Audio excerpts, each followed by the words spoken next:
Hey everyone, welcome to efforts. So जैसा कि मैंने आपको लास्ट वीडियो में भी बताया था कि अब से जितने भी बीएड के वीडियोस मैं बनाऊंगी वो सारे इंग्लिश और हिंदी दोनों लैंग्वेजेस में होंगे। यानी डुअल लैंग्वेज में हम सारे नोट्स डिस्कस करेंगे, सारे टॉपिक्स को समझेंगे और साथ ही किस टाइप के क्वेश्चंस पर्टिकुलर टॉपिक से आते हैं, पर्टिकुलर यूनिट से आते हैं, ये भी डिस्कस करेंगे। तो बीएड के बाकी जितने भी वीडियोज हैं उसकी प्लेलिस्ट आप जाके चैनल पे चेक कर सकते हैं। मैंने सारे वीडियोस को अलग अलग प्लेलिस्ट में डाल दिया है बेस्ड ऑन देयर सेमेस्टर, ठीक है। सो बीएड से रिलेटेड सारे वीडियोस आपको इसी चैनल पे मिल जाएंगे।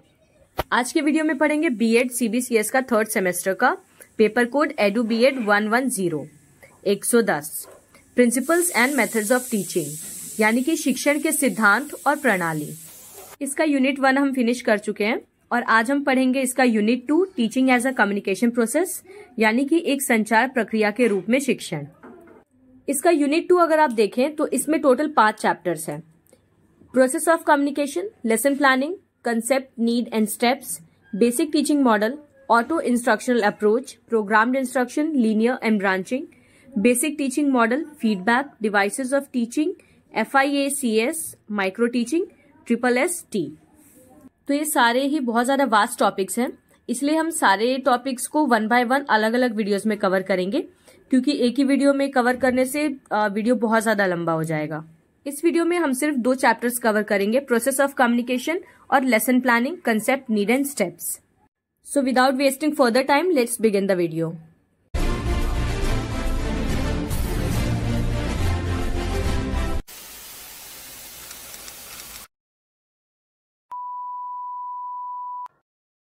सो टॉपिक्स कवर्ड, यानी हम क्या क्या टॉपिक्स कवर करने वाले हैं।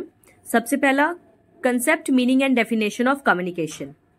फिर है की components of communication process, process of communication, concept and meaning of lesson plan, definition of lesson plan by authors, importance and benefits of lesson plan, components of lesson plan, steps of preparing lesson plan, 6 steps of lesson plan, 5 steps of Herbartian lesson plan. अब topics को हिंदी में भी देख लेते हैं।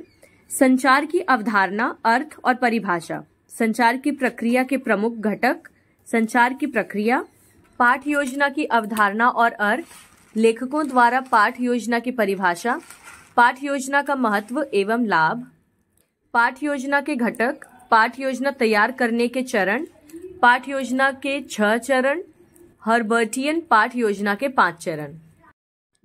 सो पहला topic है process of communication, संचार की प्रक्रिया।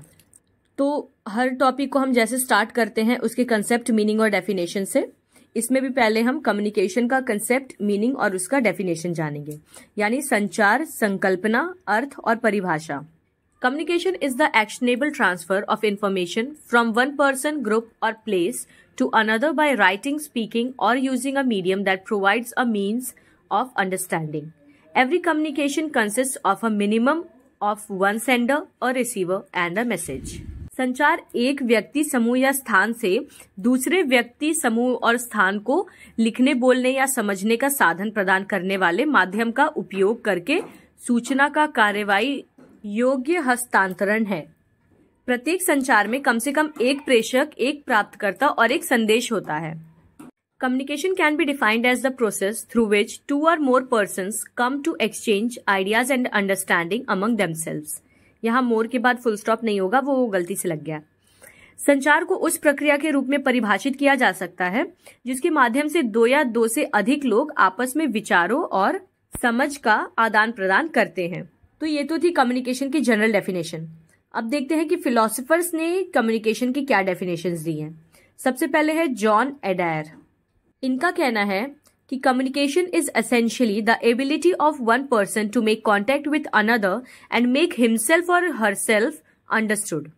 जॉन अडायर के अनुसार संचार अनिवार्य रूप से एक व्यक्ति की दूसरे व्यक्ति के साथ संपर्क बनाने और खुद को समझाने की क्षमता है।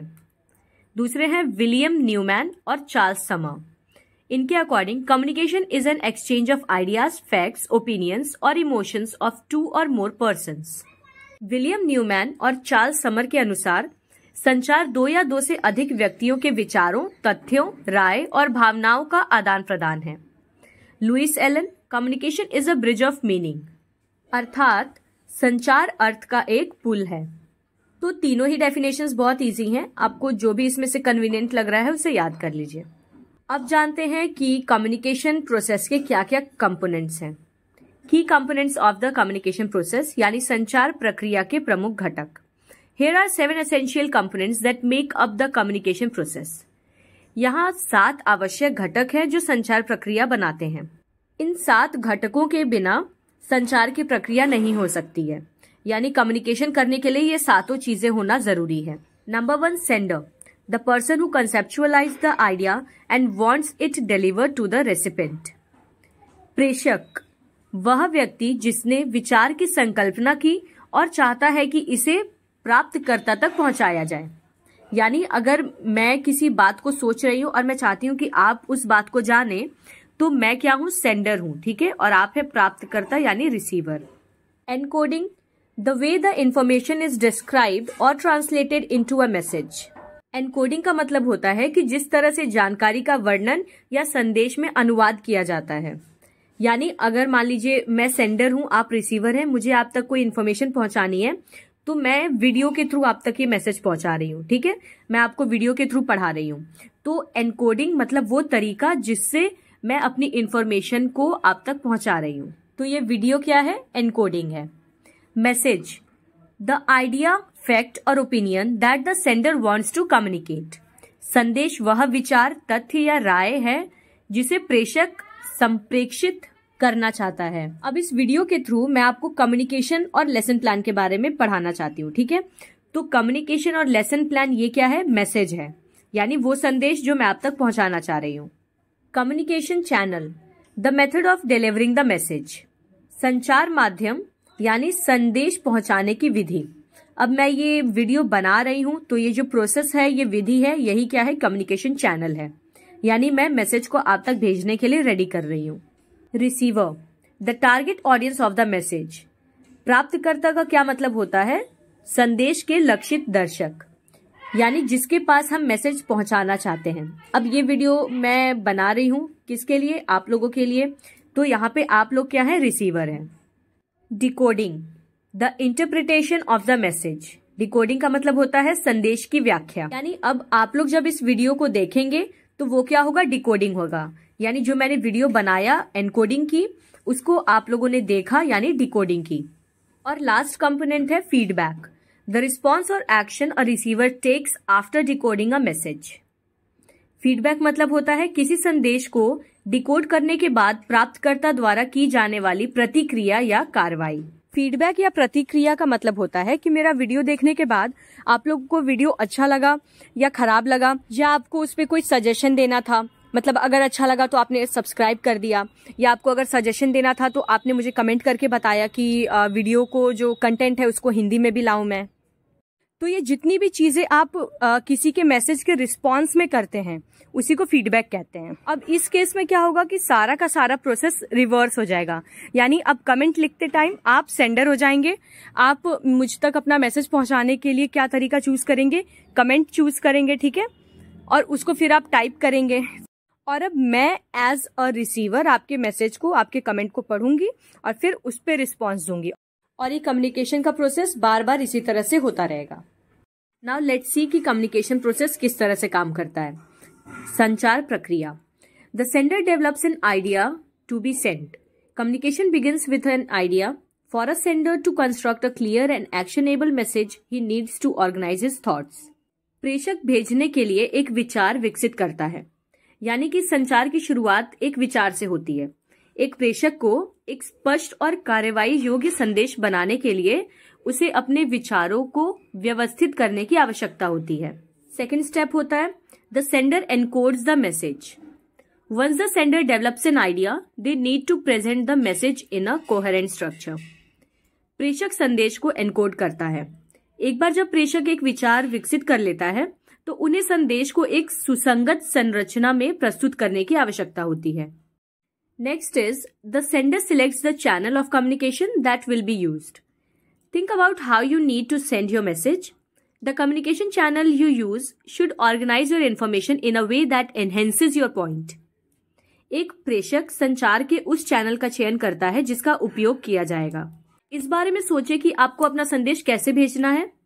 आपके द्वारा उपयोग किया जाने वाला जो संचार चैनल होगा वो आपकी जानकारी को इस तरह से व्यवस्थित करना चाहिए जो आपकी बात को बढ़ाए, यानी जो आप बात कहना चाह रहे हैं वो बात स्पष्ट रूप से रिसीवर के पास पहुंचे, यानी कि प्राप्तकर्ता को समझ आए। अब अपनी बात को पेश करने के लिए कई अलग अलग तरह के माध्यम होते हैं, जैसे कि the main types of communication channel are, पहला है वर्बल, जिसमें कि होता है face to face, telephone, video conference, presentations and visual media. Non verbal में होता है eye contact, facial expression, body language and dress code. Written में होता है emails, newsletters, press releases, text messages, social media post, records, proposals and other business documents.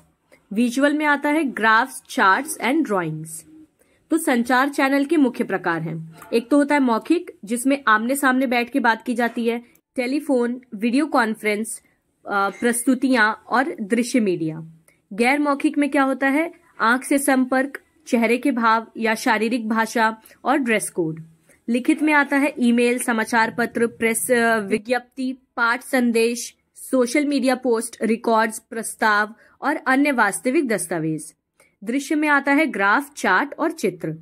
तो इनमें से किसी भी तरह के कम्युनिकेशन चैनल का आप यूज करके अपनी बात को कम्युनिकेट कर सकते हैं। कम्युनिकेशन चैनल चूज करने के बाद आता है the message travels over the channel of communication. The sender should select an appropriate medium for the message. This will depend on his relationship with the receiver, the purpose of sender's writing and the urgency of the message. संदेश संचार के माध्यम से प्रसारित होता है, तो प्रेषक को संदेश के लिए उपयुक्त माध्यम का चयन करना चाहिए। यह प्राप्तकर्ता के साथ उसके संबंध, प्रेषक के लिखने के उद्देश्य और संदेश की तत्कालीनता पर निर्भर करेगा। The receiver receives the message.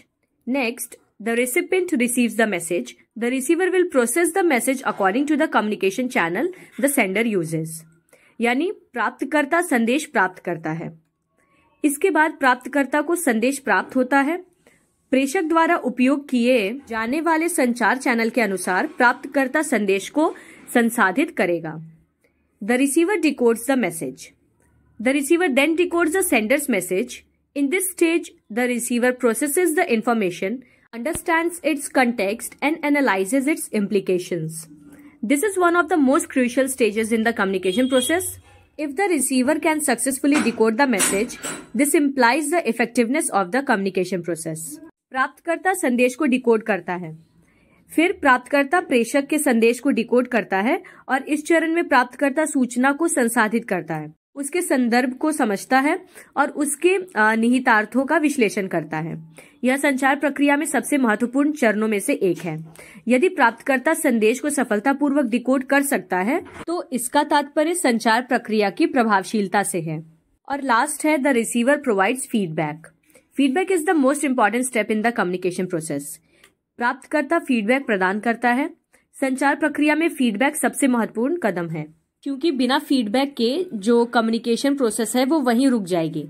ठीक है, जब तक आप फीडबैक नहीं देंगे तो बात आगे बढ़ेगी नहीं। कम्युनिकेशन प्रोसेस के बाद नेक्स्ट टॉपिक है लेसन प्लानिंग, यानी पाठ का नियोजन। ये बहुत इंपॉर्टेंट टॉपिक है। तो सबसे पहले हम जानेंगे lesson planning, concept, meaning and definition. A lesson plan is a teacher's detailed description of the course of instruction or learning trajectory for a lesson. A daily lesson plan is developed by a teacher to guide class. एक पाठ योजना एक शिक्षक के निर्देश के पाठ्यक्रम का विस्तृत विवरण है, यानी एक पाठ के लिए सीखने का प्रक्षेप पथ। कक्षा का मार्गदर्शन करने के लिए शिक्षक द्वारा एक दैनिक पाठ योजना विकसित की जाती है। A lesson plan can be considered as the description of the various things that need to be taught to reach the goal and acquire learning outcomes within the specified activities and time in the classroom. एक पाठ योजना उन विभिन्न चीजों के विवरण के रूप में माना जा सकता है जिन्हें लक्ष्य तक पहुंचने के लिए कक्षा में निर्दिष्ट गतिविधियों और समय के भीतर सीखने के परिणाम प्राप्त करने के लिए सिखाया जाना आवश्यक है। सिंपल भाषा में लेसन प्लानिंग है क्या, जो लेसन आप पढ़ाने जा रहे हैं उसी की प्लानिंग करना, कि आप किस तरह से लेसन पढ़ाना शुरू करेंगे, क्या बच्चों से प्रीवियस नॉलेज के बेसिस पे क्वेश्चंस पूछेंगे, किस तरह से टॉपिक को स्टार्ट करना है, क्या एक्टिविटीज करानी है, कैसे फीडबैक लेना है, ये सारी चीजें। Now let's see the definitions. Bossing, Lesson plan is the title given to the statement of the achievements to be realized and the specific means by which these are attained as a result of activities engaged during the period. Bossing का कहना है कि पाठ योजना वह शीर्षक है जो प्राप्त की जाने वाली उपलब्धियों और उन विशिष्ट साधनों के विवरण को दिया जाता है जिनके द्वारा अवधि के दौरान की गई गतिविधियों के परिणाम स्वरूप इन्हें प्राप्त किया जाता है. Next is Monroe. Lesson plan is the name of a statement of the things a teacher proposes to do during the period he spends with his class. Monroe के अनुसार पाठ योजना उन चीजों के विवरण का नाम है जो एक शिक्षक अपनी कक्षा के साथ बिताए गए समय के दौरान करने का प्रस्ताव करता है. लेसन प्लान की जरूरत क्या है? Need and importance of lesson planning. पाठ योजना की आवश्यकता एवं महत्व. Lesson plan gives the teacher greater assurance and greater freedom in teaching. सबसे पहली चीज तो ये कि पाठ योजना शिक्षक को शिक्षण में अधिक आश्वासन और अधिक स्वतंत्रता प्रदान करती है. Lesson plan provides for adequate lesson summaries, ensures a definite assignment for class and availability of materials for lesson when needed. पाठ योजना पर्याप्त पाठ सारांश प्रदान करती है, कक्षा के लिए एक निश्चित असाइनमेंट सुनिश्चित करती है और आवश्यकता पड़ने पर पाठ के लिए सामग्री की उपलब्धता सुनिश्चित करती है. Lesson plan helps a teacher in sequencing of activities and task in teaching. यानी कि पाठ योजना शिक्षक को शिक्षण में गतिविधियों और कार्यों को क्रमबद्ध करने में मदद करता है. Lesson plan helps to determine appropriate instruction aids, methods and references. पाठ योजना उचित निर्देश, सहायता, विधियों और संदर्भों को निर्धारित करने में मदद करती है. और fifth is lesson plan stimulates the teacher to introduce pivotal questions and illustrations. पाठ योजना शिक्षक को महत्वपूर्ण प्रश्न और चित्र प्रस्तुत करने के लिए प्रेरित करती है. Now components of lesson plan, यानी पाठ योजना के घटक. और successful lesson plan addresses and integrates 3 components: learning objectives, learning activities, assessment to check for student understanding. यानी कि एक सफल पाठ योजना 3 प्रमुख घटकों को संबोधित और एकीकृत करती है: सीखने के उद्देश्य को, सीखने की गतिविधियों को और छात्र की समझ की जांच के लिए मूल्यांकन को. Now let's see what are the steps for preparing a lesson plan. पाठ योजना तैयार करने के चरण. The 6 steps of lesson plan are: identify the learning objectives, plan the specific learning activities, plan to assess student understanding, plan to sequence the lesson in an engaging and meaningful manner, create a realistic timeline और plan for a lesson closure. तो एक पाठ योजना के 6 चरण होते हैं. सीखने के उद्देश्यों को पहचाने. ठीक है, सबसे पहली चीज आपको पहचानना है कि आप क्या ऑब्जेक्टिव के साथ बच्चों को सिखाना चाहते हैं. आपका मेन मोटिव क्या है, ऑब्जेक्टिव क्या है ये लेसन पढ़ाने का. दूसरा, विशिष्ट शिक्षण गतिविधियों की योजना बनाना. क्या क्या एक्टिविटीज आप क्लासरूम में करने वाले हैं इसकी योजना बनाना, प्लानिंग करना. छात्रों की समझ का आकलन करने की योजना बनाएं. यानी जो भी आपने बच्चों को पढ़ाया है वो उन्हें समझ आया है कि नहीं, ये पता लगाने के लिए आप बीच बीच में उनसे क्वेश्चंस क्या पूछेंगे ये डिसाइड करना. पाठ को आकर्षक और सार्थक तरीके से अनुक्रमित करने की योजना बनाएं. यानी क्या टॉपिक आपको पहले पढ़ाना है और फिर किस तरह से उस टॉपिक से दूसरे टॉपिक को रिलेट करना है, इसकी प्लानिंग करना. एक यथार्थवादी समय रेखा बनाएं. यानी कितने टाइम पीरियड में आपको अपना पर्टिकुलर टॉपिक फिनिश कर लेना है ये डिसाइड करें. और लास्ट है पाठ समापन की योजना बनाएं. लास्ट में आप अपना चैप्टर किस तरह से क्लोज करेंगे, कंक्लूजन उसका सोच के रखें. तो लेसन प्लानिंग इन 6 स्टेप्स में होती है. लेकिन एक फिलोसोफर है हर्बर्ट, जिन्होंने लेसन प्लानिंग के 5 स्टेप्स बताए हैं. चलिए वो भी देखते हैं. 5 steps of Herbartian lesson plan, यानी हर्बर्टियन पाठ योजना के 5 चरण. Herbert advocated 5 formal steps in teaching. Herbert ने शिक्षण में 5 औपचारिक चरणों की वकालत की. पहला था preparation, a process of relating new material to be learn to relevant past ideas or memories in order to give the pupil a vital interest in the topic under consideration. तो हर्बर्ट के अनुसार lesson plan का सबसे पहला चरण होता है तैयारी करना. विद्यार्थियों को विचाराधीन विषय में महत्वपूर्ण रुचि दिलाने के लिए सीखी जाने वाली नई सामग्री को प्रासंगिक अतीत के विचारों या यादों से जोड़ने की एक प्रक्रिया। यानी कि आप जो लेसन पढ़ाने वाले हैं उसको आप बच्चों के सामने किस तरह से प्रेजेंट करेंगे, इसकी प्लानिंग करना, जिससे बच्चे उस टॉपिक को अपनी प्रीवियस नॉलेज से जोड़ पाएं। सेकेंड स्टेप है presentation. Presenting new material by means of concrete objects और एक्चुअल एक्सपीरियंस। प्रस्तुति में क्या करना होता है कि ठोस वस्तुओं या वास्तविक अनुभव के माध्यम से नई सामग्री प्रस्तुत करना। यानी जब आप बच्चों को अगर मान लीजिए एलिफेंट के बारे में पढ़ा रहे हैं, तो अगर आप रियल मॉडल बच्चों को एलिफेंट का दिखाएंगे तो वो उससे ज्यादा अच्छी तरह से रिलेट कर पाएंगे। यानी बच्चों को जब भी आप पढ़ा रहे हैं तो कोशिश करिए कि उनको रियल लाइफ एक्सपीरियंसेस से सिखाएं या ऐसी चीजों को दिखाकर सिखाएं जिन्हें वो ऑब्जेक्टिफाई कर सकें। Third step is association. Through assimilation of the new idea through comparison with former ideas and consideration of their similarities and differences in order to implant the new idea in the mind.